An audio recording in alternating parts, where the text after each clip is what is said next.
नमस्कार दोस्तों, मैं विष्णु कुमार आप सभी का अपने YouTube चैनल के इस वीडियो पर हार्दिक स्वागत करता हूं। दोस्तों, इस वीडियो में मैं आप लोगों को मैट्रिक बिहार बोर्ड एग्ज़ाम 2025 से संबंधित साइंस वाले सब्जेक्ट से जुड़े टोटल 80 VBI ऑब्जेक्टिव प्रश्न बताने वाला हूं, जो आप लोगों के फाइनल एग्ज़ाम के लिए बहुत ही महत्वपूर्ण होने वाले हैं। दोस्तों, आप सभी जानते हैं कि अब आप लोगों के फाइनल एग्ज़ाम में बिल्कुल भी समय नहीं है। आप लोगों का जो फाइनल एग्ज़ाम है वो काफ़ी निकट आ चुका है। ऐसे में अगर आपकी तैयारी मजबूत नहीं रहेगी, आप लोग अच्छे से नहीं पढ़िएगा, आप लोग बिल्कुल भी अच्छे से मॉक टेस्ट नहीं दीजिएगा, तो दोस्तों आप लोग बिल्कुल भी अपने फाइनल एग्ज़ाम में अच्छा नहीं कर सकते हैं। जो बच्चे मेहनत करेंगे, जो बच्चे अच्छे से पढ़ेंगे, जो बच्चे केवल और केवल अपने पढ़ाई पर ही फोकस करेंगे, वही बच्चे बेस्ट कर सकते हैं, वही बच्चे अपने एग्ज़ाम में अच्छा मार्क्स प्राप्त कर सकते हैं। तो मैं सभी बच्चों से कहना चाहता हूं कि अगर आप भी 2025 में मैट्रिक का एग्ज़ाम बिहार बोर्ड से देने वाले हैं, तो आप लोग ध्यान से पढ़ाई कीजिए, आप लोग हर एक चीज़ को अच्छे से समझिए और अपनी तैयारी को इतना मजबूत कर लीजिए कि परीक्षा में जो भी आपके सामने प्रश्न आए, बस आप उस पर कूद पड़ें। यानी कि आप लोग सोचे नहीं, बस उसे बनाने के लिए आप लोग रेडी हो जाएं। अपनी तैयारी आप लोग इतना मजबूत कर लीजिए। तो चलिए बिना देर किए शुरू करते हैं हम लोग यहाँ पर अपने पहले नंबर के क्वेश्चन को। यहाँ पर दोस्तों पहला क्वेश्चन है, आप लोग देख सकते हैं, पूछा गया है। देखिए, अगर आपने साइंस वाले सब्जेक्ट की पढ़ाई अच्छे से किया होगा, इसमें तीनों आएंगे ना, इसमें तीनों आएंगे, इसमें फिजिक्स भी आएगा, इसमें केमिस्ट्री भी आएगा और इसमें बायोलॉजी भी आएगा। अगर आपने केमिस्ट्री, बायोलॉजी और भौतिक इन तीनों भागों की पढ़ाई बहुत ही अच्छे से किया होगा, तो आप दोस्तों बता सकते हैं कि प्रश्न का सही उत्तर क्या होगा। मैं आप लोगों से प्रश्न पूछूंगा, आप लोग मेरे द्वारा आंसर बताने से पहले आप लोग आंसर बताइएगा और वीडियो के एंड में आप लोग बताना दोस्तों कि आपने 80 में से कितने प्रश्नों का जवाब सही दे पाया है। तो चलिए यहाँ पर हम लोग देखते हैं कि पहला सवाल क्या है। पहला सवाल है, वायु का निरपेक्ष अपवर्तनांक वास्तव में होता है। वायु का निरपेक्ष अपवर्तनांक वास्तव में कितना होता है? तो यहाँ पर पहला का सही आंसर होगा 1 से अधिक है। वायु का निरपेक्ष अपवर्तनांक 1 से अधिक होता है, 1.003 होता है ना, इतना ही होता है। इसलिए आप लोग बोल सकते हैं कि वायु का निरपेक्ष अपवर्तनांक 1 से अधिक होता है। तो यहाँ पर राइट आंसर हमारा ऑप्शन नंबर बी होगा। 2 नंबर के सवाल में आते हैं। देखिए, यहाँ पर बोला गया है, यदि अवतल दर्पण का निचला आधा भाग टूट जाए तो प्रतिबिंब कैसा बनेगा। यदि अवतल दर्पण का निचला आधा भाग टूट जाए तो प्रतिबिंब कैसा बनेगा। बताएंगे दोस्तों कि 2 का सही आंसर क्या होगा, बताइए। यहाँ पर आप लोग बताइए 2 का राइट आंसर क्या होगा। 2 का राइट आंसर क्या होगा? 2 का राइट आंसर होगा कम तीव्र बनेगा। क्या होगा? कम तीव्र बनेगा। 2 का यहाँ पर सही आंसर ऑप्शन नंबर सी होगा। अपने इस वीडियो में मैंने जो भी प्रश्न लिया है दोस्तों, ये सभी के सभी प्रश्न बहुत ही इंपॉर्टेंट है। मैं नहीं जानता कि कौन सा आपका प्रश्न परीक्षा में आ जाएगा। मैंने यहाँ पर जो भी प्रश्न लिया है, मैं नहीं जानता हूँ दोस्तों कि इसमें से कौन सा प्रश्न आपके फाइनल एग्जाम में आएंगे, लेकिन मैं इतना जरूर जानता हूँ दोस्तों कि मैं जो भी प्रश्न आप लोगों को बता रहा हूँ, इनमें से कोई ना कोई प्रश्न आपके फाइनल एग्जाम में अवश्य ही आएंगे।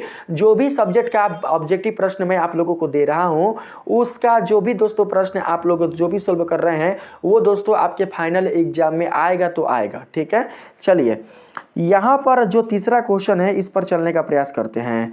यहां पर तीसरा प्रश्न है दोस्तों, ऑप्शन नंबर सी होगा ना।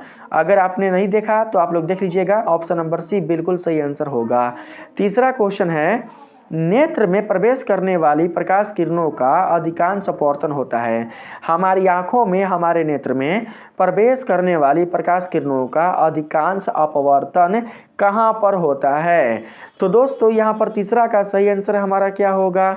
तीसरा का यहाँ पर सही आंसर दृष्टिपटल के बाहरी पृष्ठ पर होगा। दृष्टिपटल के बाहरी पृष्ठ पर ही प्रकाशीय किरणों का अधिकांश अपवर्तन होता है, इसलिए right answer option number C होगा। 4 नंबर के सवाल में आते हैं। इसमें बोला गया है दोस्तों, निम्नांकित में कौन सा कथन सत्य है? आप लोग बताएंगे कि इसमें से कौन सा कथन सत्य है। दोस्तों आप लोगों को पता होगा ना कि बोल्ट बराबर क्या होता है। बोल्ट बराबर क्या होता है? अगर आपको पता होगा कि बोल्ट बराबर क्या होता है तो आप बता सकते हैं कि यहाँ पर दोनों में से कौन सा बोल्ट वाला जो समीकरण है वो सत्य है, या फिर इसमें से कोई भी सही नहीं है। ठीक है, देखिए आप लोग बताइए कि 4 का यहाँ पर सही आंसर क्या होगा। 4 का यहाँ पर दोस्तों राइट आंसर जानते हैं क्या होगा? 4 का यहाँ पर राइट आंसर होगा ऑप्शन नंबर सी वाला, क्योंकि बोल्ट बराबर बिल्कुल भी एम्पियर भागे ओम नहीं होता है। बोल्ट बराबर बिल्कुल भी ओम अपॉन एम्पियर नहीं होता है, बल्कि एम्पियर बराबर होता है बोल्ट अपॉन ओम। यहाँ पर सही आंसर ऑप्शन नंबर सी होगा। तो ऑप्शन नंबर सी को हम लोग याद रखेंगे। ठीक है, चलिए 5 नंबर के सवाल में आते हैं। इसमें बोला गया है एक कमरे में 60 वाट 200 वोल्ट एवं 40 वाट 200 वोल्ट के 2 उपकरण आपूर्ति से जुड़े हैं। कहाँ से? 2 उपकरण, विद्युत लिखा होगा इधर, विद्युत आपूर्ति से जुड़े हैं। कुल उपयुक्त शक्ति है, आप लोगों को टोटल शक्ति का मान बताना है। बताएंगे कि टोटल शक्ति का मान क्या होगा। एक कमरे में 2 उपकरण हैं, ठीक है, उनका मान कितना कितना है? पहला जो उपकरण है उनका मान है दोस्तों 60 वाट पर 200 वोल्ट और 40 वाट पर 200 वोल्ट। तो यहाँ पर जानते हैं कुल शक्ति क्या होगा? यहाँ पर कुल शक्ति जो होगा वो 25 वाट होगा। तो right answer option number A होगा। 6 नंबर के सवाल में आते हैं। इसमें पूछा गया है प्रकाश का न्यूनतम तरंगदैर्घ्य होता है। प्रकाश का न्यूनतम तरंगदैर्घ्य कितना होता है? तो यहाँ पर 6 का सही आंसर हमारे पास हो जाएगा 380 नैनोमीटर। कितना? 380 नैनोमीटर। तो यहाँ पर ऑप्शन नंबर बी 6 का बिल्कुल सही जवाब होगा। 7 नंबर के सवाल में आते हैं। इसमें कहा गया है यदि कई प्रतिरोध समानांतर हो तो उनका समतुल्य प्रतिरोध होगा। यदि कई प्रतिरोध समानांतर क्रम में हो तो उनका समतुल्य प्रतिरोध क्या होगा? तो दोस्तों यहाँ पर 7 का हमारा सही आंसर होगा प्रत्येक प्रतिरोध से कम। जो समतुल्य प्रतिरोध होगा वो क्या होगा? वो दोस्तों समानांतर क्रम में जुड़े हुए प्रत्येक प्रतिरोध से कम होगा, इसलिए सही आंसर ऑप्शन नंबर बी होगा। अगर दोस्तों रहता क्या? अगर आता श्रेणी क्रम तो आप लोग बताते हैं प्रत्येक प्रतिरोध से अधिक। तो यहाँ पर राइट आंसर हमारा ऑप्शन नंबर बी होगा। चलिए 8 नंबर के सवाल में आते हैं। यहाँ पर बोला गया है लघुपतन के समय परिपथ का प्रतिरोध क्या होता है?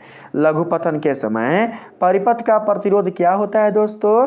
परिवर्तित नहीं होता है, बहुत कम हो जाता है, बहुत अधिक बढ़ जाता है, या फिर इनमें से कोई नहीं। बताएंगे आप लोग लघुपतन के समय परिपथ का जो प्रतिरोध होता है वो क्या होता है। दोस्तों मैंने आप लोगों को बताया था कि लघुपतन के समय परिपथ का जो प्रतिरोध होता है वो बहुत ही कम हो जाता है और उस परिपथ में प्रवाहित होने वाली जो विद्युत धारा होती है वो बहुत ही अधिक हो जाती है, यानी कि विद्युत धारा का जो प्रवाह है वो तेजी से होने लगता है, विद्युत धारा का जो प्रवाह है वो तेजी से बढ़ने लगता है। तो यहाँ पर हमारा राइट आंसर क्या हो जाएगा? बहुत कम हो जाता है। प्रतिरोध क्या होता है? बहुत कम हो जाता है। आप सभी जानते हैं कि परिपथ का प्रतिरोध परिपथ में प्रवाहित होने वाली विद्युत धारा का व्युत्क्रम अनुपाती होता है। प्रतिरोध घटेगा तो धारा का मान बढ़ेगा, धारा का मान घटेगा तो प्रतिरोध का मान बढ़ेगा। तो यहाँ पर दोस्तों देखिए यहाँ पर क्या होगा हमारे पास सही आंसर? तो ऑप्शन नंबर बी, बहुत कम हो जाता है। 8 का राइट आंसर। 9 नंबर के सवाल में आते हैं। 9 नंबर के सवाल में पूछा गया है सौर ऊर्जा को सीधे विद्युत में बदलने वाली युक्ति को कहते हैं। सौर ऊर्जा को सीधे विद्युत में बदलने वाली युक्ति को क्या कहा जाता है? तो यहाँ पर बहुत ही दोस्तों आसान यहाँ पर आंसर है, आप लोग बता सकते हैं। बताएंगे 9 का यहाँ पर राइट आंसर क्या होगा? 9 का यहाँ पर राइट आंसर होगा सौर सेल। जी हाँ दोस्तों, आपने बिल्कुल सही सुना। सौर सेल की सहायता से ही सौर ऊर्जा को सीधे यानी कि डायरेक्ट विद्युत में बदला जा सकता है, इसलिए सही आंसर ऑप्शन नंबर सी होगा। 10 नंबर का सवाल है दोस्तों। पवन चक्की से उपयोगी ऊर्जा प्राप्त करने के लिए पवन की न्यूनतम वेग होनी चाहिए। पवन चक्की से उपयोगी ऊर्जा प्राप्त करने के लिए पवन की न्यूनतम वेग कितनी होनी चाहिए? तो यहाँ पर 10 का हमारा सही आंसर होगा 15 किलोमीटर पर हावर। 15 किलोमीटर पर हावर ही 10 का हमारा सही आंसर होगा। 11 नंबर के सवाल में पूछा गया है, धातुओं में धारावाहक होते हैं। धातुओं में धारावाहक कौन होते हैं बताइए? तो धारावाहक प्रोटॉन होता है, मुक्त इलेक्ट्रॉन होता है, कोर इलेक्ट्रॉन होता है, कौन होता है बताएंगे आप लोग? दोस्तों धातुओं में धारावाहक मुक्त इलेक्ट्रॉन होते हैं। कौन होते हैं? मुक्त इलेक्ट्रॉन। तो यहाँ पर 11 का सही जवाब है ऑप्शन नंबर बी होगा।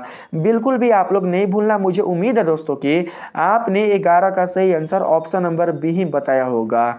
12 नंबर के सवाल में आते हैं। इसमें कहा गया है, कौन रंग है जिसको खतरे के सिग्नल में उपयोग किया जाता है?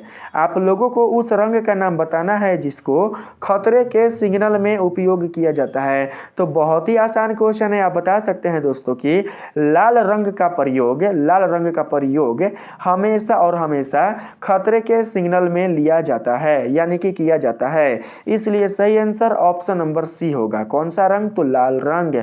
लाल रंग ही खतरे के सिग्नल में उपयोग किया जाता है, इसलिए सही आंसर ऑप्शन नंबर सी होगा। यहाँ पर 13 नंबर के सवाल में पूछा गया है, किस वर्ण का तरंगधर सबसे अधिक है? देखिए क्वेश्चन है, किस वर्ण का तरंगधर सबसे अधिक है? तो दोस्तों यहाँ पर 13 का राइट आंसर क्या होगा? 13 का राइट आंसर होगा लाल। लाल रंग का तरंगधर सबसे अधिक होता है और बैंगनी रंग का तरंगधर सबसे कम होता है। लाल रंग का परिकिरण सबसे कम होता है और दोस्तों बैंगनी रंग का परिकिरण सबसे अधिक होता है। तो यहाँ पर सही आंसर हमारा ऑप्शन नंबर ए होगा। 14 नंबर सवाल है, टिंडल प्रभाव प्रकाश की कौन सी परिघटना है? टिंडल प्रभाव प्रकाश की कौन सी परिघटना है? तो यहाँ पर 14 का सही आंसर हमारे पास होगा प्रकाश का परिकिरण। क्या होगा? प्रकाश का परिकिरण। टिंडल प्रभाव प्रकाश की परिकिरण वाली घटना है, इसलिए right answer option number D होगा। 15 नंबर के सवाल में है दोस्तों, निम्न में कौन सा असंतृप्त हाइड्रोकार्बन है? आप सभी को बताना है कि असंतृप्त हाइड्रोकार्बन कौन है। दोस्तों आप लोग जानते होंगे कि असंतृप्त हाइड्रोकार्बन दो ही होता है, एक होता है एल्किन वाला और एक होता है एल्काइन वाला। एल्किन वाला होता है संतृप्त हाइड्रोकार्बन, लेकिन यहाँ पर बोला गया है असंतृप्त हाइड्रोकार्बन। एल्केन के लिए समान सूत्र होता है CnH2n+2, ठीक है, और एल्केन के लिए होता है CnH2n और एल्काइन के लिए होता है CnH2n-2। तो दोस्तों आप लोग देखिए कि इसमें CnH2n वाला आ रहा है या फिर CnH2n-2 वाला आ रहा है। कोई ना कोई दोस्तों इसमें जरूर आएगा, ठीक है। देखिए यहाँ पर 4 है ना, यहाँ पर कार्बन में कुछ दिखाई नहीं दे रहा है, तो इसका मतलब 1 है। तो दोस्तों हम क्या करेंगे, यहाँ पर आप जानते होंगे, देखिए H के स्थान पर होगा ना 2n+2, तो n के स्थान पर 1 रखेंगे ना, तो 2 एकम 2 हो जाएगा, 2 में 2 को ऐड करेंगे तो 4 हो जाएगा। यह हो जाएगा किस हाइड्रोकार्बन का दोस्तों? यह यौगिक, तो यह हो जाएगा संतृप्त हाइड्रोकार्बन का कार्बनिक यौगिक। तो इसको तो बिल्कुल भी नहीं लेंगे। यहाँ पर देखिए C2H6 है, 2 दूनी के 4 4 2 6, यहाँ पर इसको क्या बोलेंगे? इसको हम लोग बोलेंगे एथेन। हाई मेथेन है और हाई एथेन है, तो इसका मतलब भाई दोनों बिल्कुल भी नहीं होगा। होगा कौन? तो ऑप्शन नंबर सी वाला C2H4। यहाँ पर दोस्तों देख सकते हैं, यहाँ पर यह एल्किन है ना C2H4, यानी कि 2 का दुगना है। कार्बन के जितने परमाणु है उसका दुगना कौन है? हाइड्रोजन के परमाणु। तो यहाँ पर दोस्तों यह समूह किसका है? तो यह समूह जो है दोस्तों वह एल्किन का है। और एल्किन आता है किस हाइड्रोकार्बन में? तो एल्किन आता है असंतृप्त हाइड्रोकार्बन में, इसलिए सही आंसर ऑप्शन नंबर सी होगा। 16 नंबर के सवाल में आते हैं। इसमें बोला गया है किसी चालक का प्रतिरोध निर्भर करता है। किसी चालक का प्रतिरोध किस पर निर्भर करता है? आप लोग बताएंगे। चालक की लंबाई पर निर्भर करता है, चालक के अनुप्रस्थ काट के क्षेत्रफल पर निर्भर करता है, चालक की प्रकृति पर निर्भर करता है, या फिर सभी पर ही निर्भर करता है। दोस्तों चालक का जो प्रतिरोध होता है वो चालक की लंबाई, चालक के अनुप्रस्थ काट का क्षेत्रफल और चालक की प्रकृति के साथ चालक चालक के ताप पर भी निर्भर करता है। इसलिए सही आंसर उपयुक्त सभी होगा। 16 का right answer option number D होगा। यहाँ पर 17 नंबर के सवाल में आते हैं। 17 नंबर के सवाल में दोस्तों आपके सामने पूछा गया है आमीटर को विद्युत परिपथ में कैसे जोड़ा जाता है। आप लोग बताएंगे दोस्तों कि आमीटर को विद्युत परिपथ में कैसे जोड़ा जाता है। दोस्तों मैंने एक वीडियो में आप लोगों को बताया था कि आमीटर को केवल और केवल श्रेणी क्रम में जोड़ा जाता है, क्योंकि आमीटर किसी परिपथ में प्रवाहित होने वाली विद्युत धारा के माप को प्रदर्शित करता है। लेकिन अगर हम बात करें वोल्टमीटर का, तो वोल्टमीटर को बिल्कुल भी विद्युत परिपथ में श्रेणी क्रम में नहीं जोड़ा जाता है, बल्कि उससे समानांतर क्रम में जोड़ा जाता है, क्योंकि वोल्टमीटर परिपथ में किन्हीं दो बिंदुओं के बीच के विभवांतर को मापता है। किन्हीं दो बिंदुओं के बीच के विभवांतर का जो माप है उसे प्रदर्शित करता है। इसलिए वोल्टमीटर को विद्युत परिपथ में हमेशा और हमेशा समानांतर क्रम यानी कि पार्श्व क्रम में जोड़ा जाता है। तो यहाँ पर वोल्टमीटर के लिए हो जाएगा पार्श्व क्रम और आमीटर के लिए हो जाएगा श्रेणी क्रम। तो यहाँ पर आप लोग श्रेणी क्रम याद रखिएगा। मैंने एक वीडियो बनाया था दोस्तों, उसमें मैंने आप लोगों को आमीटर और वोल्टमीटर के बीच का जो अंतर है वो बताया है। ठीक है, अगर आपने अभी तक नहीं देखा है तो आप लोग जरूर से देख लीजिए। यहाँ पर 18 नंबर के सवाल में कहा गया है जल विद्युत संयंत्र किस ऊर्जा को विद्युत ऊर्जा में रूपांतरित करता है। जल विद्युत संयंत्र कौन सी ऊर्जा को विद्युत ऊर्जा में रूपांतरित करता है, बताएंगे आप लोग। तो दोस्तों यहाँ पर 18 का हमारा सही आंसर होगा स्थितिज ऊर्जा। जल में कौन सी ऊर्जा होती है, जल में स्थितिज ऊर्जा होती है। स्थितिज ऊर्जा को ही विद्युत ऊर्जा में कौन रूपांतरित करता है, तो जल विद्युत संयंत्र। तो यहाँ पर सही आंसर ऑप्शन नंबर डी होगा। 19 नंबर के सवाल में आते हैं। इसमें बोला गया है दोस्तों नौरोरा नाभिकीय विद्युत संयंत्र किस राज्य में स्थित है। आप लोगों को बताना है कि ऐसा वह कौन सा राज्य है जहां पर नौरोरा नाभिकीय विद्युत संयंत्र उपस्थित है। तो दोस्तों यहाँ पर 19 का हमारा सही जवाब हो जाएगा क्या, तो उत्तर प्रदेश। उत्तर प्रदेश राज्य में ही नौरोरा नाभिकीय विद्युत संयंत्र उपस्थित है, इसलिए सही आंसर ऑप्शन नंबर सी होगा। अगर आप लोग परीक्षा में भूल जाइएगा तो आप लोग इसको ऐसे रखिएगा। ठीक है, यहाँ पर दोस्तों न से क्या बनाएंगे, न से हम लोग बना लेंगे दोस्तों नाऊ। क्या बनाएंगे, नाऊ। यहाँ पर हो जाएगा नाऊ। ठीक है, नाव। नाव मतलब नाई, जो बार बनाते हैं ना, जो बार बनाते हैं उन्हें नाई कहा जाता है। ना से बन जाएगा नाऊ। तो यहाँ पर ऊ से आप क्या समझोगे, ऊ से आप लोग उत्तर प्रदेश समझना। यहाँ पर सही राज्य क्या होगा, तो उत्तर प्रदेश होगा। आप लोग ऐसे क्या कर सकते हैं, सही ऑप्शन तक जा सकते हैं। जैसे ही आएगा नरोरा तो आप लोग दोस्तों समझना कि नरोरा मतलब नाऊ, यानी ना से क्या बना लेंगे, नाऊ। ऊ आ गया तो उत्तर प्रदेश। बस ऐसे आप लोग क्या कर सकते हैं, याद रख सकते हैं। चलिए 20 नंबर के सवाल में आने का प्रयास करते हैं।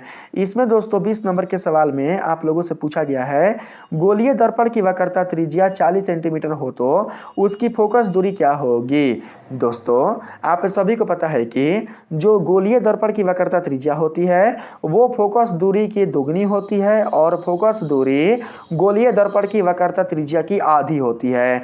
तो यहाँ पर सिंपल सी दोस्तों आप बता सकते हैं कि फोकस दूरी वक्रता त्रिज्या की आधी होगी। आप देख सकते हैं कि वक्रता त्रिज्या 40 सेंटीमीटर है, तो इसका मतलब ये हुआ कि फोकस दूरी 20 सेंटीमीटर होगा। तो यहाँ पर right answer option number C होगा।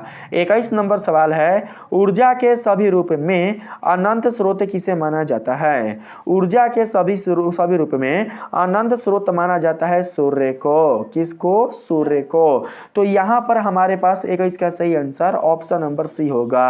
अगर सूर्य ना हो तो दोस्तों पृथ्वी से ऊर्जा समाप्त हो जाएगी। आप पृथ्वी पर जो भी ऊर्जा देख रहे हैं, हमारे इस सृष्टि में जो भी ऊर्जा विद्यमान है, चाहे वो किसी भी रूप में क्यों ना हो, वो दोस्तों सूर्य के कारण ही है। सूर्य के कारण ही हमारे पृथ्वी का अस्तित्व है, और पृथ्वी के साथ साथ हमारे सौरमंडल में उपस्थित कुल जितने सारे अन्य ग्रह हैं उनका भी अस्तित्व है। अगर हमारे सौरमंडल से सूर्य गायब हो जाए, सूर्य अगर विलुप्त हो जाए, तो दोस्तों पृथ्वी का तो अस्तित्व खत्म हो ही जाएगा, लेकिन पृथ्वी के साथ साथ हमारे सौरमंडल में उपस्थित कुल जितने सारे दोस्तों छोटे बड़े उपग्रह हैं या फिर ग्रह हैं, इन सभी का अस्तित्व भी खत्म हो जाएगा। तो यहाँ पर राइट आंसर 21 का ऑप्शन नंबर सी होगा। ठीक है, 22 नंबर के सवाल में आते हैं। इसमें बोला गया है प्रकाश तरंगे होती है दोस्तों, प्रकाश तरंगे ना ही चुंबकीय होती है और ना ही विद्युत होती है, बल्कि प्रकाश तरंगे विद्युत चुंबकीय होती है, दोनों एक साथ होती है। तो यहाँ पर 22 का हमारे पास सही आंसर क्या होगा? 22 का सही आंसर होगा विद्युत चुंबकीय तरंग। प्रकाश की तरंगे विद्युत चुंबकीय तरंग होती है, इसलिए right answer option number B होगा। ठीक है, चलिए यहाँ पर हम लोग 23 नंबर के क्वेश्चन में चलते हैं। अगर दोस्तों प्रश्न आ जाए कि प्रकाश किस माध्यम से विचरण करती है, तो आपका जवाब क्या होगा बताइए? प्रकाश किस माध्यम से विचरण करती है, तो आप लोग क्या बताओगे? आप लोग दोस्तों बताना कि प्रकाश के विचरण के लिए किसी भी माध्यम की आवश्यकता नहीं होती है। प्रकाश के विचरण के लिए किसी भी माध्यम की आवश्यकता नहीं होती है। प्रकाश जो होती है वो विकिरण के माध्यम से क्या करती है? वो गति करती है। तो सही आंसर क्या होगा? विकिरण। क्या होगा? विकिरण। अगर ऑप्शन रहेगा चालन, संवहन, विकिरण, तो आप लोग दोस्तों बताना विकिरण। ठीक है, चलिए यहाँ पर 23 नंबर के सवाल में आते हैं। इसमें बोला गया है निम्नलिखित में कौन सा बूझा हुआ चूना है? बूझा हुआ चूना का नाम आप लोगों को बताना है। बूझा हुआ चूना का रासायनिक सूत्र होता है कैल्शियम हाइड्रोक्साइड। क्या होता है? Calcium hydroxide. कैल्शियम हाइड्रोक्साइड का अणु सूत्र होता है CaOH का होल्टवाइज, CaOH का होल्टवाइज। ठीक है, तो यहाँ पर राइट आंसर हमारे पास 23 का हो जाएगा ऑप्शन नंबर बी। तो ऑप्शन नंबर बी को आप लोग सिलेक्ट कर लीजिएगा। बहुत ही आसान दोस्तों यहाँ पर क्वेश्चन का आंसर आ गया। यहाँ पर है चीनी का रासायनिक सूत्र क्या है? चीनी का रासायनिक सूत्र, अगर आपको ग्लूकोज का रासायनिक सूत्र पता है तो आप चीनी का निकाल सकते हैं। ग्लूकोज का रासायनिक सूत्र क्या होता है? C6H12O6 होता है ना। और यहाँ पर क्या करेंगे हम लोग दोस्तों? तीनों का हम डबल कर लेंगे। 6 का हो जाएगा 12, C12, ठीक है, और 12 का हो जाएगा 24, H24, ठीक ना। C12, H24 और O11, O11, 24 का जो सही आंसर होगा वो होगा ऑप्शन नंबर सी। देखिए यहाँ पर पहला जो आप कार्बन देख रहे हैं और दूसरा जो आप हाइड्रोजन देख रहे हैं, इन दोनों के परमाणु संख्या डबल हो जाएंगे। कहाँ से? तो ग्लूकोज से। लेकिन ऑक्सीजन का दोस्तों डबल होगा, लेकिन एक कम होगा ना। यहाँ पर बिल्कुल भी दोस्तों 12 नहीं होगा, कितना होगा? 11 होगा। ऐसे भी आप याद रख सकते हैं। बस आप लोगों को क्या करना है कि ग्लूकोज का जो अणुसूत्र है उसका 2 गुना कर देना है और लास्ट में जो ऑक्सीजन है उसमें से एक कम कर देना है। यहाँ पर आप दोस्तों खुद ही देख सकते हैं कि कहीं पर भी O के साथ 12 नहीं है ना। तो यहाँ पर राइट आंसर हमारा ऑप्शन नंबर सी वाला होगा। ठीक है, चलिए 25 नंबर के सवाल में आते हैं। इसमें दोस्तों बोला गया है विद्युत फ्यूज काम करता है। विद्युत फ्यूज किस आधार पर काम करता है? किस प्रभाव पर काम करता है? तो यहाँ पर 25 का हमारे पास सही आंसर हो जाएगा ऑप्शन नंबर ए, यानी कि धारा के ऊष्मीय प्रभाव पर। विद्युत जो फ्यूज है दोस्तों वो धारा के ऊष्मीय प्रभाव पर काम करता है, इसलिए right answer option number A होगा। यहाँ पर 26 नंबर के क्वेश्चन में आते हैं। इसमें बोला गया है विभक्त वलय का उपयोग किस उपकरण में किया जाता है? विभक्त जो वलय है उसका उपयोग किस उपकरण में किया जाता है? दोस्तों आपके सामने ऑप्शन है, बताइए कि किस उपकरण में विभक्त वलय का उपयोग किया जाता है? विद्युत मोटर में किया जाता है, विद्युत डायनेमो में किया जाता है, आमीटर में किया जाता है, या फिर गैल्वेनोमीटर में किया जाता है? विभक्त वलय का उपयोग आमीटर में तो बिल्कुल भी नहीं किया जाता है और गैल्वेनोमीटर में भी बिल्कुल भी नहीं किया जाता है। इन दोनों में से किसी एक में किया जाता है। तो यहाँ पर इन दोनों में से जो एक होगा वो हो जाएगा दोस्तों विद्युत मोटर। विद्युत मोटर में ही विभक्त वलय का उपयोग किया जाता है, इसलिए right answer option number A होगा। 27 नंबर के सवाल में आते हैं। इसमें बोला गया है विद्युत ऊर्जा का व्यापारिक मात्रक है। विद्युत ऊर्जा का व्यापारिक मात्रक कौन है? विद्युत ऊर्जा का व्यापारिक मात्रक है दोस्तों यूनिट। क्या है? यूनिट, जिसको क्या कहा जाता है? किलोवाट घंटा भी कहा जाता है। किलोवाट घंटा भी यूनिट को कहा जाता है। तो दोस्तों यहाँ पर सही आंसर हमारे पास ऑप्शन नंबर सी होगा। 28 नंबर के सवाल में आते हैं। यहाँ पर बोला गया है अतिभारण के समय विद्युत परिपथ में विद्युत धारा का मान क्या होगा? अतिभारण के समय ठीक है। अतिभारण और लघुपतन दोनों दोस्तों अलग अलग है, लेकिन जो अगर समानता की बात करें अगर हम लोग, तो समानता लगभग समान ही है। ठीक है, इन दोनों की जो समानता है वो लगभग समान ही है, बस कुछ गुण होते हैं जिसके आधार पर लघुपतन अतिभारण से अलग हो जाता है।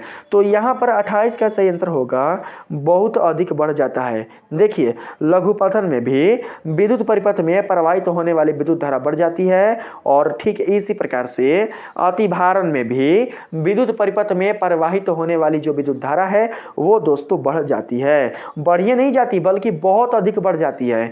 इसलिए दोस्तों यहाँ पर सही आंसर हमारे पास हो जाएगा ऑप्शन नंबर सी, बहुत अधिक बढ़ जाता है। यहाँ पर 29 नंबर के सवाल में आते हैं। इसमें बोला गया है सौर कुकर के लिए कौन सा दर्पण सर्वाधिक उपयुक्त होता है। सौर कुकर के लिए किस दर्पण का उपयुक्त किया जाता है, किस दर्पण का प्रयोग किया जाता है, आप लोग बताएंगे दोस्तों। यहाँ पर 29 का हमारे पास सही आंसर हो जाएगा अवतल दर्पण। सौर कुकर के लिए अवतल दर्पण का उपयोग किया जाता है, इसलिए सही आंसर ऑप्शन नंबर सी होगा। यहाँ पर 30 नंबर सवाल है, 1 माइक्रो एम्पियर कितना है। 1 माइक्रो एम्पियर कितना के बराबर होता है। तो सबसे पहले आप लोग यह देख लीजिए दोस्तों कि 1 माइक्रो बराबर कितना होता है। 1 माइक्रो बराबर होता है 10 के पावर -6। 10 के पावर कितना, 10 के पावर -6। बस 10 के पावर -6 है ना, तो यहाँ पर माइक्रो चेंज हो गया कि इसमें, तो 10 के पावर -6 में, और ए हम लोग यहाँ पर घुसा देंगे। तो बस आप लोग यहाँ पर आंसर पकड़ सकते हैं, 1 माइक्रो एम्पियर बराबर होता है 10 के पावर -6 एम्पियर के। तो यहाँ पर राइट आंसर हो जाएगा ऑप्शन नंबर डी। चलते हैं 31 नंबर के प्रश्न में। इसमें बोला गया है दोस्तों, थोड़ा सा हम इधर कर देते हैं, देख लीजिए। यहाँ पर बोला गया है निम्नलिखित में से किसके द्वारा औद्योगिक क्षेत्र में अम्ल वर्षा होती है। आप लोगों को उस कार्बनिक यौगिक का नाम बताना है जिसके द्वारा औद्योगिक क्षेत्र में अम्लीय वर्षा होती है। तो दोस्तों यहाँ पर 31 का सही आंसर हो जाएगा सल्फर डाइऑक्साइड। सल्फर डाइऑक्साइड के कारण ही औद्योगिक क्षेत्र में अम्लीय वर्षा होती है, इसलिए सही आंसर ऑप्शन नंबर बी होगा। जब वर्षा होती है ना, तो दोस्तों सल्फर डाइऑक्साइड के साथ मिलकर वो कैसी बन जाती है, वो अम्लीय बन जाती है। यानी कि हमारे वायुमंडल में उपस्थित जो सल्फर डाइऑक्साइड गैसें हैं वो वर्षा की बूंदों को अम्लीय बना देते हैं, और जब वर्षा की बूंदें हमारे धरती पर बरसते हैं तो किस रूप में बरसते हैं, तो दोस्तों अम्लीय रूप में बरसते हैं। तो सही आंसर ऑप्शन नंबर बी होगा। 32 नंबर के सवाल में आते हैं। इसमें कहा गया है कैल्शियम कार्बोनेट, यहाँ पर अभिक्रिया आप लोग देख लीजिए, कैल्शियम कार्बोनेट टूटकर बना रहा है कैल्शियम ऑक्साइड और कार्बन डाइऑक्साइड। आप सभी को बताना है कि किस प्रकार की अभिक्रिया है। दोस्तों आप देख सकते हैं कि यहाँ पर कोई एक बड़ा अणु टूट रहा है, यहाँ पर एक बड़ा अणु टूट रहा है 2 छोटे छोटे अणुओं में। यहाँ पर एक बड़ा अणु टूटा 2 छोटे छोटे अणुओं में। तो दोस्तों आप बोल सकते हैं कि यहाँ पर अणुओं का विखंडन हुआ है, यहाँ पर अणु वियोजित हुआ है, और वियोजित से क्या बनेगा, वियोजित से बनेगा वियोजन या फिर विघटन। वियोजन या फिर विघटन, तो यहाँ पर विघटन तो नहीं है लेकिन क्या है, वियोजन है। तो आप बता सकते हैं कि यह अभिक्रिया वियोजन अभिक्रिया है। अगर समीकरण पलट दिया जाए, अगर दोस्तों समीकरण बदल दिया जाए, ये आ जाए इधर और ये चल जाए इधर, तो आप कह दीजिएगा कि यह अभिक्रिया कैसी है, तो यह अभिक्रिया है संयोजन। क्योंकि कैल्शियम ऑक्साइड और कार्बन डाइऑक्साइड दोनों मिलकर क्या बनाएंगे, कैल्शियम ऑक्साइड और कार्बन डाइऑक्साइड ये दोनों मिलकर कैल्शियम कार्बोनेट बनाएंगे। यानी कि दोनों जो दोस्तों अणु हैं वो एक दूसरे के साथ जुड़ जा रहे हैं रासायनिक अभिक्रिया के फलस्वरूप। इसलिए कह सकते हैं कि यहाँ पर जो अभिक्रिया हुई वो कौन सी हुई, तो वो दोस्तों संयोजन वाली हुई। तो यहाँ पर सही आंसर हो जाएगा हमारा संयोजन अभिक्रिया। ठीक है, आप लोग इस तरीके से याद रख सकते हैं। चलिए यहाँ पर वियोजन को सही करके हम लोग आगे बढ़ते हैं 33 नंबर के सवाल में। इसमें बोला गया है दोस्तों मालाचाइट किस धातु का अयस्क है। मालाचाइट जो अयस्क है वो किस धातु का अयस्क है, आप लोग धातु का नाम बताना है। तो दोस्तों यहाँ पर सही आंसर होगा कॉपर। कॉपर धातु का ही अयस्क मालाचाइट है। कौन है, तो मालाचाइट। तो यहाँ पर राइट आंसर हमारा ऑप्शन नंबर बी यानी कि कॉपर होगा। आप लोग याद रखिएगा। ठीक है, चलिए यहाँ पर हम लोग आगे बढ़ने का प्रयास करते हैं। इसमें बोला गया है मैग्नीशियम की परमाणु संख्या 12 है, इसकी संयोजकता है। तो बहुत ही सिंपल है, 12 को जब आप लोग तोड़िएगा तो दोस्तों टूटेगा 2 8 2 में। 9 क्लास में आपने पढ़ा होगा, जब हम मैग्नीशियम का परमाणु संख्या का इलेक्ट्रॉनिक विन्यास करेंगे तो उसका विन्यास होगा 282 के रूप में। आप सभी जानते हैं दोस्तों कि किसी तत्व के बाह्यतम कक्षा में उपस्थित जितनी इलेक्ट्रॉनों की संख्या होती है वही संख्या ही कहलाती है उस तत्व की संयोजकता। तो यहाँ पर हो जाएगा वैलेंसी कितना, वैलेंसी हो जाएगा 2। तो यहाँ पर देख लीजिए ऑप्शन में 2 है, तो ऑप्शन में 2 है, तो यहाँ पर ऑप्शन नंबर बी को सिलेक्ट कर लेंगे। आपका सही आंसर ऑप्शन नंबर बी हो गया। 35 नंबर के सवाल में आते हैं। इसमें बोला गया है ड्यूरालुमिन किस धातु का मिश्र धातु है। ड्यूरालुमिन किस धातु का मिश्र धातु है। तो दोस्तों यहाँ पर 35 का आपके पास सही आंसर हो जाएगा ऑप्शन नंबर सी, यानी कि एल्युमिनियम। एल्युमिनियम धातु का ही मिश्र धातु ड्यूरालुमिन है, इसलिए सही आंसर आप लोग ऑप्शन नंबर सी को याद रखिएगा। आप लोग ऐसे पकड़ सकते हैं दोस्तों, देखिए है ना, ड्यूरालुमिन, ड्यूरालुमिन यानी कि आप दोस्तों समझ सकते हैं कि एल्युमिनियम मी एलुमी, देखिए एल्युमिनियम में लूमी, लूमी आ रहा है ना, एल्यूमिनियम तो लूमी आ रहा है ना, तो इसमें देख सकते हैं इसमें लूमी है, लूमी है शामिल है, लूमी है ना शामिल। तो लूमी से आप लोग बताना कि इसमें कौन सा धातु आएगा, इसमें एल्युमिनियम धातु आएगा। तो यहाँ पर सही आंसर ऑप्शन नंबर सी होगा। आप लोग ऐसे भी पकड़ सकते हैं, अगर आप भूल जाए अपने एग्जाम हॉल में बेचांस अगर आपके माइंड से उतर जाए कि ड्यूरालुमिन धातु, ड्यूरालुमिन अयस्क में कौन सा धातु होगा, अयस्क नहीं है मिश्र धातु है, हाँ मिश्र धातु है, ड्यूरालुमिन मिश्र धातु में कौन सा धातु होगा, तो आप लोग लुमिन से बता सकते हैं। लुमिन में क्या है, लुमिन में दोस्तों आप समझ सकते हैं कि एल्युमिनियम है, क्योंकि एल्युमिनियम में भी आता है लूमी और ड्यूरालुमिन में भी है लूमी, तो लूमी से हम लोग पकड़ लेंगे एल्युमिनियम। तो यहाँ पर सही आंसर ऑप्शन नंबर सी होगा। 36 नंबर के सवाल में आते हैं। इसमें कहा गया है पानी से भरे बाल्टी की गहराई कम मालूम पड़ने का कारण क्या है। तो बहुत ही आसान क्वेश्चन है, बता सकते हैं प्रकाश का अपवर्तन। प्रकाश के अपवर्तन के कारण ही पानी से भरी बाल्टी की गहराई कम मालूम पड़ती है, इसलिए सही आंसर ऑप्शन नंबर हो जाएगा सी, यानी कि प्रकाश का अपवर्तित होना। हो गया सोल्व, कितना आसानी से सोल्व होते जा रहा है। चलिए यहाँ पर दोस्तों हम लोग बढ़ते हैं आगे। 36 का यहाँ पर दोस्तों प्रकाश का अपवर्तित होना, हाँ ऑप्शन नंबर सी आप लोगों का बिल्कुल सही आंसर होगा। पानी से भरी बाल्टी की गहराई कम मालूम पड़ने का कारण क्या है, तो ऑप्शन नंबर सी बिल्कुल सही आंसर होगा। यहाँ पर चलते हैं 37 नंबर के क्वेश्चन में। 37 नंबर के क्वेश्चन में कहा गया है दोस्तों कठोर जल को मृदु बनाने के लिए, कठोर जल को आसान बनाने के लिए यानी कि कोमल बनाने के लिए सोडियम के किस यौगिक का उपयोग किया जाता है। सोडियम के किस यौगिक का उपयोग करने पर कठोर जल मृदु बन जाता है। तो यहाँ पर आपके पास सही आंसर क्या होगा, सही आंसर हमारे पास हो जाएगा सोडियम कार्बोनेट। सोडियम से बनने वाला जो यौगिक है सोडियम कार्बोनेट है, उसी को दोस्तों उपयोग में लाने से कठोर जल मृदु जल के रूप में परिवर्तित हो जाता है, इसलिए आप लोग ऑप्शन नंबर बी को याद रखिएगा। ठीक है, ऐसे आप लोग याद रख सकते हैं। देखिए यहाँ पर देखिए क्या है, सोडियम कार्बोनेट है ना, बाई नहीं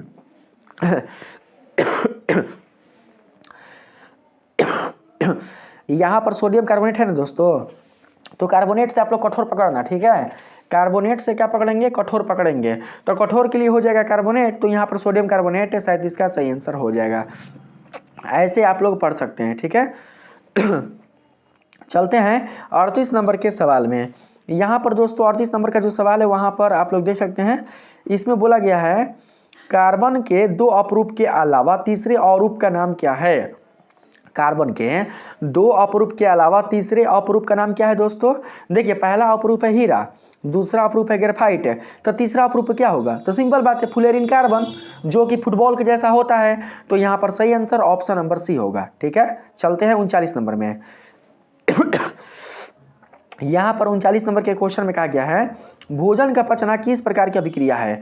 भोजन का पचना किस प्रकार की अभिक्रिया है, भोजन का पचना एक प्रकार का दोस्तों हो जाएगा ऊष्माक्षेपी अभिक्रिया। 39 का सही आंसर हो जाएगा ऊष्माक्षेपी वियोजन, ऊष्माक्षेपी अभिक्रिया। भोजन का पचना किस प्रकार की अभिक्रिया है, ऊष्माक्षेपी अभिक्रिया होगा। ठीक है, ऊष्माक्षेपी, यहाँ पर ऊष्माक्षेपी अभिक्रिया होगा, श्वसन दोस्तों हो जाएगा ऊष्माक्षेपीय अभिक्रिया, श्वसन। ठीक है, श्वसन कौन सी अभिक्रिया होगी? तो ऊष्माक्षेपीय अभिक्रिया होगी। आप भोजन का पचना वियोजन अभिक्रिया होगा, क्योंकि भोजन टूटता है। भोजन क्या होता है? टूटता है। भोजन टूटकर दोस्तों क्या होगा? पहले दोस्तों भोजन टूटकर कार्बोहाइड्रेट के रूप में चेंज होता है, फिर धीरे धीरे धीरे धीरे टूटकर दोस्तों वो किसके रूप में चेंज होता है? तो ऊर्जा के रूप में चेंज होता है। तो यहाँ पर हमारा वियोजन अभिक्रिया हो जाएगा दोस्तों। Right answer option number C होगा। श्वसन आएगा ना, श्वसन, तो श्वसन के लिए ऊष्माक्षेपीय अभिक्रिया ले लेंगे ना, लेकिन बिल्कुल भी भोजन का जो पचना है वो ऊष्माक्षेपीय अभिक्रिया नहीं होगा। कौन सा अभिक्रिया होगा? तो वियोजन अभिक्रिया होगा। 40 नंबर के सवाल में आते हैं। इसमें बोला गया है लेड नाइट्रेट चूर्ण को एक परखनली में लेकर गर्म करने पर भूरे रंग का धुआं उत्सर्जित होता है। यह धुआं किस गैस का है? ऑक्सीजन गैस का है, नाइट्रोजन डाइऑक्साइड गैस का है, नाइट्रोजन गैस का है, लेड ऑक्साइड गैस का है? आप लोग बताइएगा धुआं किस गैस का है? तो यहाँ पर 40 का सही आंसर होगा नाइट्रोजन डाइऑक्साइड गैस का है। तो यहाँ पर सही आंसर ऑप्शन नंबर बी होगा। ठीक है, चलते हैं हम लोग अगले प्रश्न पर। यहाँ पर 41 नंबर के क्वेश्चन में कहा गया है निम्न में कौन अवकारक है? अवकारक का नाम आप लोगों को बताना है। इनमें से अवकारक कौन है दोस्तों? इनमें से जो अवकारक है वो है हाइड्रोजन। तो यहाँ पर सही आंसर हमारा ऑप्शन नंबर ए होगा। अवकारक की पहचान कैसे करते हैं? ऑक्सीकारक की पहचान कैसे करते हैं? अवकरण क्या होता है? ऑक्सीकरण क्या होता है? ये सारा चीज़ मैंने आप लोगों को दोस्तों बता चुका है अपने इस चैनल पर। अगर आपने अभी तक नहीं देखा है तो आप लोग मेरे चैनल पर जाइए, प्लेलिस्ट में दोस्तों आप लोग प्रवेश कीजिए। प्लेलिस्ट में दोस्तों आप लोगों को एक प्लेलिस्ट मिलेगा बेसिक ऑफ केमिस्ट्री, आप लोग उसमें प्रवेश कीजिएगा। वहां पर दोस्तों आपको वो सारे वीडियो मिल जाएंगे जहां से आप लोग अपनी केमिस्ट्री मजबूत कर सकते हैं। अगर दोस्तों आपकी केमिस्ट्री काफ़ी कमज़ोर है, आपको केमिस्ट्री समझ में नहीं आता, केमिस्ट्री का जो बेसिक है वो बहुत कमज़ोर है, तो आप लोग दोस्तों वहां से अपना जो केमिस्ट्री है उसे मजबूत कर सकते हैं। एक बार आप लोग उस वीडियो को देखिएगा, उन वीडियो के माध्यम से आप लोग जानकारी को प्राप्त कीजिएगा। आप लोगों की केमिस्ट्री जो होगी वो बहुत ही आसान हो जाएगी। ठीक है, चलिए यहाँ पर हम लोग बढ़ते हैं 42 नंबर के क्वेश्चन में। इसमें बोला गया है पीतल किसका उदाहरण है? पीतल किसका उदाहरण है? तो यहाँ पर 42 का हमारे पास सही आंसर होगा मिश्र धातु। पीतल जो होता है वो एक मिश्र धातु होता है, इसलिए सही आंसर ऑप्शन नंबर सी होगा। 43 नंबर क्वेश्चन है निम्नलिखित में किस धातु पर वायु का प्रभाव नहीं पड़ता है? ऐसा वह कौन सा धातु है जिस पर वायु का प्रभाव नहीं पड़ता है? तो दोस्तों इसका सही आंसर होगा सोना। सोना एक ऐसा धातु है जिस पर वायु का कोई भी प्रभाव नहीं पड़ता है, इसलिए right answer option number A होगा। वायु का प्रभाव ना पड़ने के कारण ही सोना बिल्कुल भी संक्षारित नहीं होता, सोना बिल्कुल भी खराब नहीं होता, सोना में बिल्कुल भी जंग नहीं लगता है, इसलिए 43 का सही आंसर हो जाएगा ऑप्शन नंबर ए। ठीक है, यहाँ पर हम लोग ऑप्शन नंबर ए को सिलेक्ट कर लेंगे। किसके लिए? तो 43 के लिए। निम्नलिखित में से किस धातु पर वायु का प्रभाव नहीं पड़ता है? तो सोना दोस्तों राइट आंसर होगा। चलिए यहाँ पर हम लोग 44 नंबर के प्रश्न में आते हैं। 44 नंबर के प्रश्न में पूछा गया है निम्नलिखित में पीएच का मान क्षारक विलयन का मान देता है।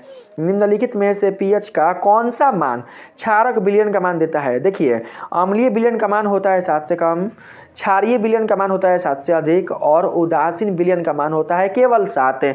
तो यहाँ पर क्षारीय विलयन का मान आप लोगों से पूछा है, तो यहाँ पर देख सकते हैं 2,6 है जो कि 7 से कम है, इसका मतलब 2,6 हो जाएगा दोस्तों अम्लीय विलयन के पीएच मान। लेकिन अगर हम बात करें 13 का तो 13 हो जाएगा क्षारीय विलयन का मान। तो यहाँ पर ऑप्शन नंबर डी बिल्कुल 44 का सही आंसर होगा। 45 नंबर के सवाल में आते हैं। इसमें बोला गया है वर्ग 1 के तत्व कहलाते हैं। वर्ग 1 के तत्व क्या कहलाते हैं? वर्ग 1 के तत्व कहलाते हैं क्षारीय धातु, और वर्ग 2 के तत्व कहलाते हैं क्षारीय मृदा धातु। तो यहाँ पर क्षारीय धातु हो जाएगा ऑप्शन नंबर बी, यानी कि 45 का सही आंसर ऑप्शन नंबर बी होगा। 46 नंबर के क्वेश्चन में आते हैं। इसमें बोला गया है अधातु के ऑक्साइड जल में घुलकर बनाता है। अधातु के ऑक्साइड जल में घुलकर क्या बनाते हैं? तो दोस्तों यहाँ पर आप लोगों का सही जो आंसर हो जाएगा वो हो जाएगा अम्ल। अधातु के ऑक्साइड जल में घुलकर अम्ल बनाते हैं, और धातु के ऑक्साइड जल में घुलकर क्षार बनाते हैं। तो सही आंसर ऑप्शन नंबर ए होगा। यहाँ पर आते हैं 47 नंबर के प्रश्न में। 47 नंबर का जो प्रश्न है दोस्तों, इसमें कहा गया है बॉक्साइट निम्नलिखित में किस धातु का अयस्क है? बहुत ही आसान क्वेश्चन है, एल्युमिनियम का। एल्युमिनियम धातु का ही अयस्क बॉक्साइट होता है, इसलिए right answer option number C होगा। यहाँ पर अगला क्वेश्चन है 48 नंबर में, सोडियम जिंकेट का रासायनिक सूत्र क्या है? जिंकेट जिंकेट जिंकेट यानी कि इसमें जिंक आएगा, जिंक तो सभी में आया हुआ है। तो पहले आप लोग सूत्र को बनाइए ना। देखिए जिंकेट ना बोला गया है दोस्तों, तो जिंकेट का अणु सूत्र होता है ZnO2। क्या होता है? ZnO2। तो ZnO2 का जो वैलेंसी होता है वो होता है 2। जब हम जिंकेट को सोडियम के साथ अभिक्रिया कराएंगे तो हो जाएगा Na2 ZnO2, Na2 ZnO2। कहीं पर है कहाँ पर? तो ऑप्शन नंबर डी में ऑप्शन नंबर डी में है। तो यहाँ पर 48 का हमारे पास सही आंसर क्या होगा? 48 का सही आंसर ऑप्शन नंबर डी होगा। यहाँ पर 49 नंबर के सवाल में पूछा गया है, सिरका में निम्न में कौन सा अम्ल पाया जाता है? सिरका में कौन सा अम्ल पाया जाता है? सिरका में पाया जाता है एसिटिक अम्ल। आप लोगों को भी पता होगा सिरका में एसिटिक अम्ल पाया जाता है, जिसको दोस्तों हम लोग एथेनाइक अम्ल के नाम से भी जानते हैं। इसलिए 49 का यहाँ पर सही आंसर हमारा हो जाएगा ऑप्शन नंबर डी। 50 नंबर सवाल है, सीएनजी का पूरा नाम है। सीएनजी का पूरा नाम क्या है दोस्तों? सीएनजी का पूरा जो नाम है वो है संपीड़ित प्राकृतिक गैस है। एलपीजी का पूरा नाम है द्रवित पेट्रोलियम गैस। लेकिन अगर हम बात करें सीएनजी का, तो सीएनजी का होता है संपीड़ित प्राकृतिक गैस है। तो सही आंसर ऑप्शन नंबर बी होगा। 51 नंबर सवाल है, निम्नलिखित में कौन सा संयोजी यौगिक है? आप लोगों को बताना है कि निम्नलिखित में कौन सा संयोजी यौगिक है। तो यहाँ पर 51 का सही आंसर हो जाएगा मेथेन। मेथेन जो होगा वो ससंयोजी यौगिक होगा। लेकिन अगर हम बात करें सोडियम क्लोराइड, कैल्शियम क्लोराइड और सोडियम ऑक्साइड का, तो ये तीनों के तीनों दोस्तों हो जाएंगे वैद्युत संयोजक यौगिक। इनमें कौन सा बंधन होता है? इनमें आयनिक बंधन होता है। लेकिन अगर हम बात करें मेथेन का, तो मेथेन में ससंयोजक बंधन होता है। इसलिए राइट आंसर आप लोगों का ऑप्शन नंबर ए होगा। 52 नंबर का सवाल है, मानव में बुद्धि एवं चतुराई का केंद्र है। बुद्धि एवं चतुराई का केंद्र कौन है? यहाँ पर दोस्तों आप लोग मस्तिष्क मत ढूंढना। ये जो भी आप नाम देख रहे हैं ये सभी नाम है मस्तिष्क के ही नाम है, यानी कि मस्तिष्क के अंदर जो भाग होते हैं उनके नाम है। आप लोगों को बताना है कि मस्तिष्क का ऐसा वो कौन सा भाग है जो कि बुद्धि एवं चतुराई के लिए उपयुक्त होता है। तो यहाँ पर 52 के लिए दोस्तों आप लोगों का सही आंसर हो जाएगा सेरिब्रम। क्या होगा? सेरिब्रम। देखिए यहाँ पर दोस्तों बुद्धि, देखिए यहाँ पर है ना सेरिब्रम, तो यहाँ पर जो आप देख रहे हैं ना ब्रह्म, तो दोस्तों आप यहाँ पर बुद्धिमान समझिएगा, ठीक है। यहाँ पर ब्रह्म से ब से बुद्धिमान, ब्रह्म से क्या समझेंगे? बुद्धिमान। तो यहाँ पर दोस्तों आप लोग बुद्धिमान से आप लोग समझिएगा कि हमारा सेरिब्रम राइट आंसर होगा। ऐसे ट्रिक से पूछा है क्वेश्चन, मानव में बुद्धि एवं चतुराई का केंद्र है। तो यहाँ पर दोस्तों देखिए सेरिबेलम में भी ब और यहाँ पर म आया है, लेकिन यहाँ पर दोस्तों आप लोग इसको बिल्कुल भी नहीं लीजिएगा। सेरिबेलम को आप लोग बिल्कुल भी नहीं लीजिएगा, ठीक है। क्योंकि यहाँ पर दोस्तों आप लोग ऐसे समझ सकते हैं, ल जो है वो लंगड़ा है, ठीक है। यहाँ पर जो आप लोग देख रहे हैं बुद्धिमान, ब से बुद्धि और म से मान, बुद्धिमान जो है वो लंगड़ा है। आप लोगों को ऐसा समझिएगा, बुद्धिमान लंगड़ा है। तो जब बुद्धिमान लंगड़ा है तो बिल्कुल भी काम नहीं करेगा, ठीक है। बुद्धिमान लंगड़ा है तो बिल्कुल भी काम नहीं करेगा, लेकिन इसमें तो लंगड़ा नहीं है, यहाँ पर केवल ब है और म है। तो इसका मतलब यह हुआ कि 52 का सही आंसर ऑप्शन नंबर ए होगा। बस ऐसे आप समझ सकते हैं। बाकी अगर हम बात करें स्पाइनल कॉर्ड या फिर हाइपोथैलेमस में, तो इसमें बिल्कुल भी ब और म नहीं है। तो इसलिए राइट आंसर हो जाएगा ऑप्शन नंबर ए, ठीक है। चलिए 53 नंबर के सवाल में आते हैं। इसमें कहा गया है किशोरावस्था में होने वाले परिवर्तन को क्या कहते हैं? किशोरावस्था में होने वाला जो परिवर्तन है उसे क्या कहा जाता है? बताएंगे आप लोग। किशोरावस्था में होने वाले परिवर्तन को कहा जाता है प्यूबर्टी। क्या कहा जाता है? प्यूबर्टी। यहाँ पर ब्यूटी से आप लोग याद रखिएगा, किशोरावस्था में जो परिवर्तन होते हैं उन परिवर्तनों के कारण हमारे चेहरे का दोस्तों ब्यूटी बढ़ जाता है, यानी कि हमारे शरीर का निखार बढ़ जाता है। तो यहाँ पर ब्यूटी से आप लोग समझ के रखिएगा, ब्यूटी। तो ब्यूटी में दोस्तों आप देख सकते हैं ब्यूटी से क्या बन जाएगा? ब्यूटी से बर्टी बन जाएगा, बर्टी। तो यहाँ पर बर्टी से हम लोग बना लेंगे प्यूबर्टी। प्यूबर्टी ही ऑप्शन नंबर बी ही 53 के लिए बिल्कुल राइट आंसर होगा, ठीक है। यहाँ पर चलते हैं अब हम लोग आगे। और हाँ, एक चीज आप ऐसे भी समझ सकते हैं, देखिए किशोरावस्था में ही किशोरों को बहुत ही ज्यादा प्यार होता है।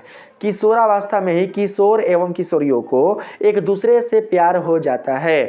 वे लोग एक दूसरे से प्यार करना शुरू कर देते हैं किस अवस्था में, तो किशोरावस्था में ही। तो दोस्तों आप लोग यहाँ पर भी समझ सकते हैं कि किशोरावस्था में आने वाला जो प्यार है उस प से हम लोग बना लेंगे क्या, तो प्यूबर्टी। यहाँ पर प यह है ना, प यह, तो प यह से बना लेंगे प्यार। और प्यार ज्यादातर होता है किसमें, प्यार ज्यादातर होता है किशोरावस्था में ही, ना कि बौढ़ अवस्था में। बौढ़ अवस्था यानी कि बुढ़ावस्था, बुढ़ावस्था यानी कि प्रौढ़ावस्था। प्रौढ़ावस्था में बिल्कुल भी प्यार जो किशोर एवं किशोरियां हैं वो नहीं करते हैं। इसलिए आप लोग याद रखिएगा कि इसका राइट आंसर हो जाएगा प्यूबर्टी। प्यू यानी कि प्यार, ठीक है। प्यार होता है किस अवस्था में, तो किशोरावस्था में। तो आप लोग ऐसे समझ सकते हैं। ऑप्शन नंबर बी बिल्कुल सही आंसर होगा, ठीक है। 54 नंबर के सवाल में आते हैं। इसमें बोला गया है कीटों के पंख और चमगादड़ के पंख किस तरह के अंग है। कीटों के पंख और चमगादड़ के पंख किस तरह के अंग है दोस्तों, तो यहाँ पर आप लोगों का सही आंसर होगा समजात अंग। कीटों के पंख चमगादड़ के पंख जैसे ही होते हैं, इसलिए यहाँ पर सही आंसर समजात अंग हो जाएंगे। यहाँ पर हम लोगों का जो हाथ है ना, हाथ दोस्तों हम लोगों का हाथ, वो भी इन दोनों के साथ क्या होगा, समजात अंग हो जाएगा, ठीक है। चलिए 55 नंबर के सवाल में आते हैं। इसमें पूछा गया है नेफ्रॉन पाया जाता है। नेफ्रॉन हृदय में पाया जाता है, अंडाशय में पाया जाता है, मस्तिष्क में पाया जाता है, या फिर वृक्क में पाया जाता है। तो दोस्तों जो नेफ्रॉन होता है वो पाया जाता है वृक्क में। तो यहाँ पर सही आंसर ऑप्शन नंबर ए होगा, ठीक है। चलते हैं 56 नंबर के क्वेश्चन में। इसमें दोस्तों बोला गया है ईस्ट में जनन होता है। ईस्ट में जनन मुकुलन द्वारा होता है, बीजाणु द्वारा होता है, जाइगोट द्वारा होता है, या फिर विखंडन द्वारा होता है। तो यहाँ पर 56 का हमारा सही आंसर जो होगा वो हो जाएगा मुकुलन। ईस्ट में जनन मुकुलन द्वारा होता है। जिस प्रकार से जनन दोस्तों अमीबा करते हैं, ठीक है, इसी प्रकार से जनन ईस्ट भी करते हैं, ठीक है। यहाँ पर दोस्तों हमारा राइट आंसर कौन हो जाएगा, तो ऑप्शन नंबर डी हो जाएगा, ठीक है। 57 नंबर सवाल है यूरिया का निर्माण होता है। यूरिया का निर्माण किडनी में होता है, यकृत में होता है, अग्नाशय में होता है, या फिर आमाशय में होता है। तो दोस्तों मैं आप लोगों को बता दूं कि यूरिया का जो निर्माण है वो यकृत में होता है। यहाँ पर यह से क्या समझेंगे, यकृत। देखिए बहुत आसान है दोस्तों, आप खुद से ट्रिक निकाल सकते हैं। यूरिया का निर्माण किस में होता है, तो यह से क्या बना, यकृत। यह से क्या बना, यकृत, ठीक है। तो यहाँ पर right answer option number B होगा, ठीक है। यूरिया का निर्माण यकृत में होता है, ना कि ढोड़ा ढोड़ी में होता है, ठीक है। ऑप्शन नंबर बी बिल्कुल सही आंसर होगा। दोस्तों यहाँ पर चलते हैं 58 नंबर के प्रश्न में। इसमें बोला गया है निम्नलिखित में कौन सा घटक हमारे शरीर के लिए आवश्यक है। निम्नलिखित में कौन सा घटक हमारे शरीर के लिए आवश्यक है, बताएंगे आप लोग। देखिए यहाँ पर जो आप विटामिन देख रहे हैं, जो खनिज देख रहे हैं, जो पोषक तत्व देख रहे हैं, इन तीनों की ही आवश्यकता हमारे शरीर को होती है। इसलिए 58 का सही आंसर हमारे पास ऑप्शन नंबर डी होगा। इनमें सभी हमारे शरीर को दोस्तों खनिज की भी आवश्यकता होती है और विटामिन पोषक तत्व की भी आवश्यकता होती है। इसलिए सही आंसर ऑप्शन नंबर डी होगा। 59 नंबर सवाल है ऑक्सीजन का वाहक है। ऑक्सीजन का वाहक कौन है, ऑक्सीजन का वाहक है आरबीसी। कौन है, आरबीसी। तो यहाँ पर 59 का सही आंसर ऑप्शन नंबर सी होगा, ठीक है। चलिए बढ़ते हैं 60 नंबर के प्रश्न में। इसमें बोला गया है घटपर्णी एक उदाहरण है। घटपर्णी दोस्तों एक उदाहरण है कीटभक्षी पादप का। घटपर्णी जो पौधा है वो कीटों को खाता है, ठीक है। इसलिए सही आंसर हो जाएगा ऑप्शन नंबर ए। उसका आकार कैसा होता है, घटपर्णी जो पौधा होता है उसका आकार होता है घड़े के जैसा, इसलिए उसे कहा जाता है घटपर्णी पौधा, ठीक है। चलते हैं 61 नंबर के सवाल में। 61 नंबर सवाल है रेजिन एवं गोंद कहाँ संचित रहता है। आप लोगों को बताना है कि रेजिन एवं गोंद कहाँ संचित रहता है। तो ये भी बहुत ही आसान क्वेश्चन है। देखिए जो पेड़ पौधे के पुराने जाइलम होते हैं जिसमें बिल्कुल भी जल नहीं होता है, पेड़ पौधों के जो पुराने जाइलम होते हैं जिसमें बिल्कुल भी जल नहीं होते हैं, जहाँ से जल का प्रवाह नहीं होता है, जहाँ की कोशिकाएं दोस्तों मर गई होती हैं, वहीं पर ही रेजिन एवं गोंद उपस्थित रहते हैं। इसलिए सही आंसर ऑप्शन नंबर डी होगा। 62 नंबर के सवाल में पूछा गया है निम्नलिखित में से किसे रक्त बैंक के नाम से जाना जाता है? रक्त बैंक के नाम से किन्हें जाना जाता है? तो दोस्तों जाना जाता है पलीहा को। किसको? पलीहा को। पलीहा ही दोस्तों राइट आंसर होगा। Option number B. Option number B 62 का बिल्कुल सही आंसर होगा। ठीक है, यहाँ पर बात करते हैं 63 नंबर के क्वेश्चन में। हृदय के बेस्मों का थिथिलन कहलाता है। हृदय के बेस्मों का थिथिलन क्या कहलाता है? डायस्टोल या फिर सिस्टोल? क्या कहलाता है दोस्तों? तो यहाँ पर 63 का सही आंसर होगा डायस्टोल। हृदय के बेस्मों में जो थिथिलन होता है वो डायस्टोल कहलाता है, इसलिए सही आंसर ऑप्शन नंबर दोस्तों हमारे पास हो जाएगा बी। 64 नंबर का सवाल है, टेस्टोस्टेरोन स्रावित होता है। टेस्टोस्टेरोन स्रावित होता है अंडाशय में, वृषण में, वृक्क से या थायराइड ग्रंथि से। देखिए जो टेस्टोस्टेरोन है ना दोस्तों वो स्रावित होता है किस में? तो दोस्तों पुरुषों में ना, पुरुषों में स्रावित होता है। एस्ट्रोजन स्रावित होता है महिलाओं में और टेस्टोस्टेरोन स्रावित होता है पुरुषों में। और पुरुष में क्या मिलेगा? पुरुष में वृषण मिलेगा। ये ना कि अंडाशय आप लोग खोजने लग जाए ना, अंडाशय बिल्कुल भी पुरुषों में नहीं मिलेगा, बल्कि अंडाशय कहाँ मिलेगा? अंडाशय स्त्रियों में मिलेगा, महिलाओं में मिलेगा।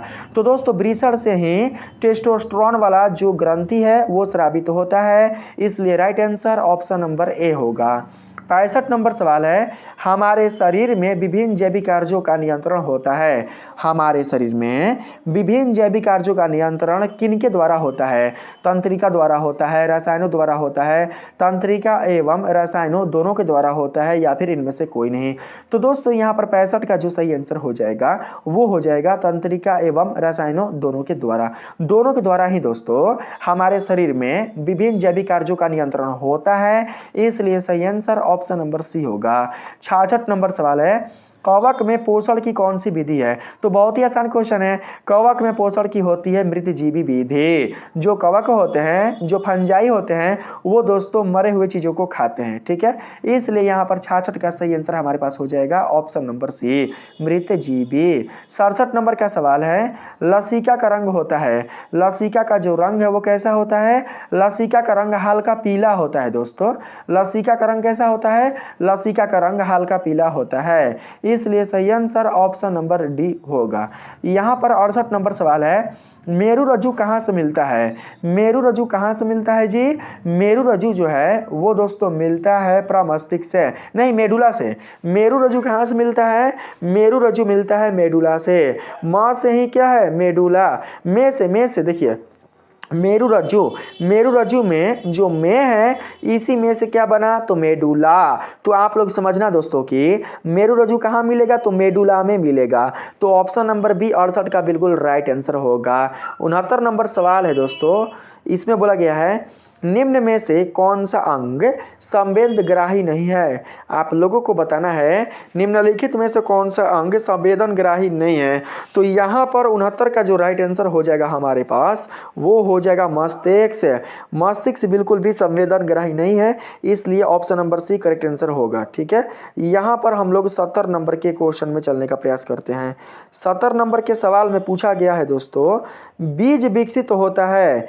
बीज किस में विकसित होता है? बीज विकसित होता है दोस्तों बीजांड में, यानी कि बीजांड से। तो यहाँ पर 70 का करेक्ट आंसर हो जाएगा ऑप्शन नंबर बी। बीज से ही क्या बनेगा? बीजांड। बीज से क्या बनेगा? बीजांड। तो आप ऐसे भी समझ सकते हैं कि बीज जो है वो बीजांड से विकसित होता है, इसलिए सही आंसर ऑप्शन नंबर बी होगा। 71 नंबर के सवाल में आते हैं। इसमें कहा गया है दोस्तों, तापमान, वर्षा तथा पवन पर्यावरण के कैसे कारक हैं? तापमान, वर्षा तथा पवन पर्यावरण के कैसे कारक हैं? तो यहाँ पर 71 का हमारे पास सही आंसर होगा भौतिक कारक। तो right answer option number B होगा। 72 नंबर सवाल है, कौन सी बीमारी श्वसन तंत्र से संबंधित है? यहाँ पर आप लोगों को उस बीमारी का नाम बताना है जो कि श्वसन तंत्र से संबंधित है। तो यहाँ पर जानते हैं कौन सा बीमारी राइट होगा? यहाँ पर दोस्तों राइट बीमारी हो जाएगा निमोनिया। निमोनिया जो है वो श्वसन तंत्र से संबंधित है, इसलिए सही answer answer option number B होगा। 73 नंबर सवाल है, निम्नलिखित में कौन सा संवाहक ऊतक है? संवाहक ऊतक का नाम आप लोगों को बताना है। तो दोस्तों यहाँ पर संवाहक जो ऊतक होंगे वो जाइलम भी हो जाएंगे और फ्लोएम भी हो जाएंगे।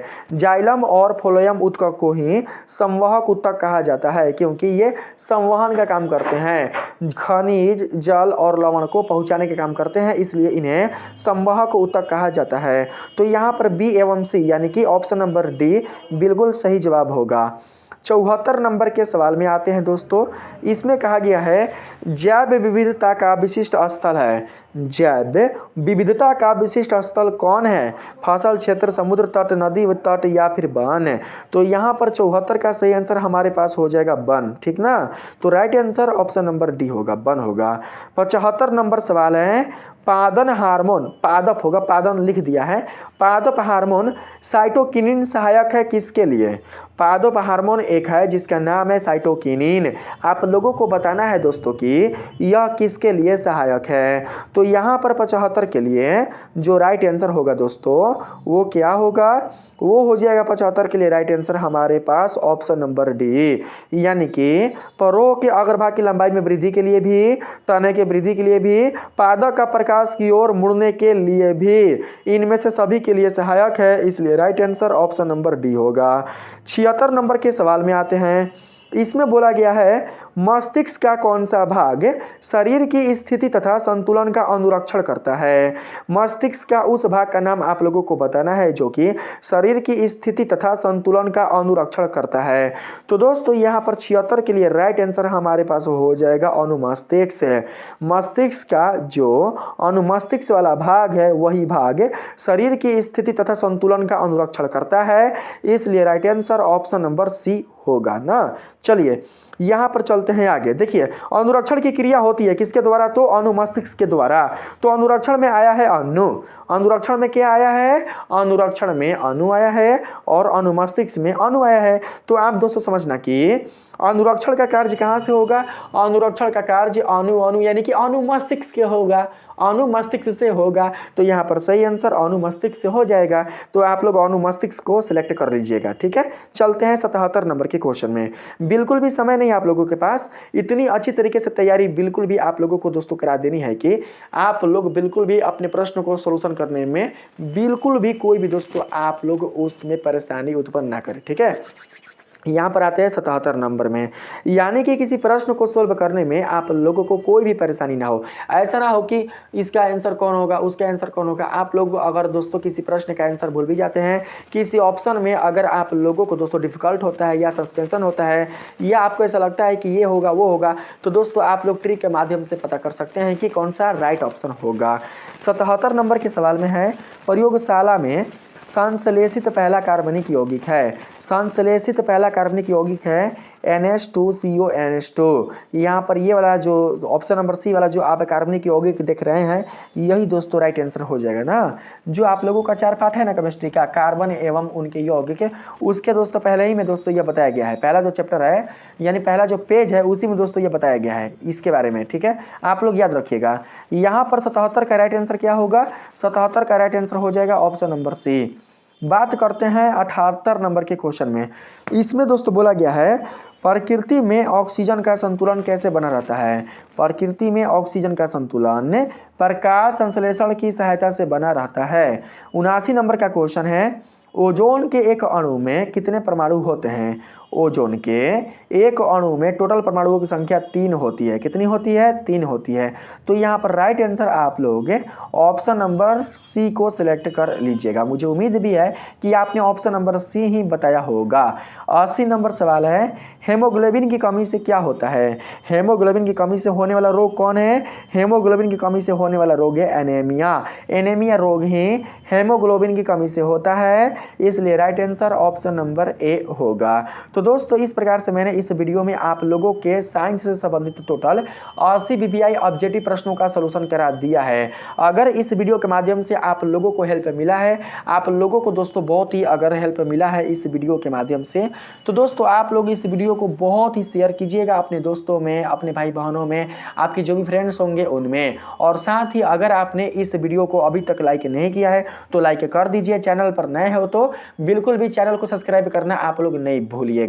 मिलते हैं फिर से एक नए वीडियो के साथ, तब तक के लिए धन्यवाद।